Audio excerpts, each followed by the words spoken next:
Good morning, good evening, good afternoon guys. Mag-ayo ta sa grinder guys. Okay, di mo antar putol ng wire guys. Sigurado hindi ka ito tulungan ni Tatang.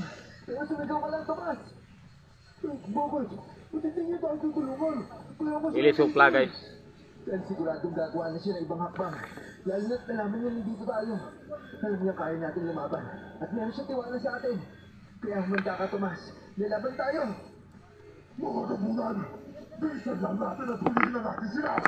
Magsisimula na ang fiesta. At magiging mas marami tayong makain na handa. Maganda ka na, Tomas.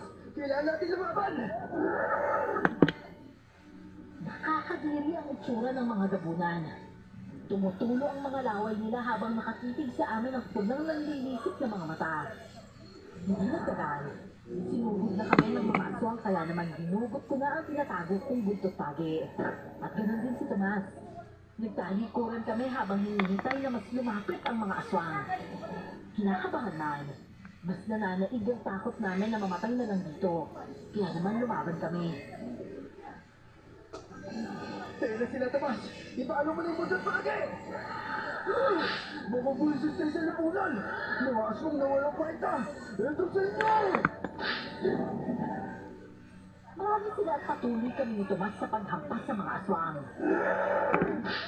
Para kaming mga action star habang lumalaban sa mga halimaw na yon. Na ang isang aswang ay tumalon mula sa itaas ko. Hinugot ko naman ang itak at isinaksak yun sa kanyang dibdib. Tumalsik ang itim na dugo ng aswang kasunod ng pagkaabo nito. Ilang saglit pa, isang aswang na naman ang sumugod. Sa pagkakataong ito ay sa bandang kaliwa ko naman. Hinampas ko ito ng buntot pagi.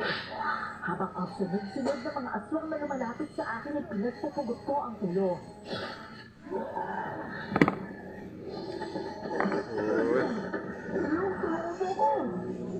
Pangit.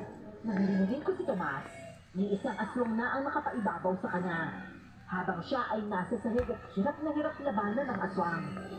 Kaya sumugod ako roon at hinampas ng buntot pagi ang aswang na yon. Natahiyok ito sa sakit at humarap sa akin. Nang susugurin niya ako, sinaksak ko siya ng itak. Agad kong tinulungan si Tomas sa pagtayo. At binigyan ko siya ng asin dahil naubos na pala niya ang lahat ng maihulog niya ang itak at buntot pagi niya. Tomas, pilitin mo makuha yung takat buntot pagi mo. Para nga kita. Bilisan mo. Pero hindi ko makita inyo. Masyado madilim. Ayun, nakita ko na. Sa bandang kanan. Puntahan mo dali. Ito na. Bilisan mo. Hawakan mo na ako. Sinarangan ko si Tomas. Bawat aswang na lalapit sa kanya, sinasalag ko at pinapatay ko kaagad. Hindi nagtagal, nadampot din ni Tomas ang itak niya, pero hindi ang buntot pagi. Ang importante ay may isa na siyang sandata, at nagsimula kami ulit sa pakikipaglaban. Hindi namin nagtitana ang pagod na nararamdaman. Ang importante sa amin, mapatay lahat ng mga aswang na lalapit sa amin. Wala kayong kwenta. Tapos na tayo at dadalawa sila. Mahilig pa sana yung mga yan. Bilisan nila humihin. Tomas, hindi nila tayo pinapatay.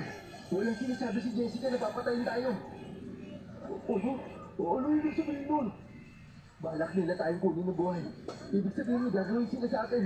Gawin natin pagkakataon yun para tumakas. At puntahan yung mga tao. O sige, ikaw ang bahala. O sige, pagbilang ko ng tatlo tumakbo tayo. Isa, dalawa, tatlo!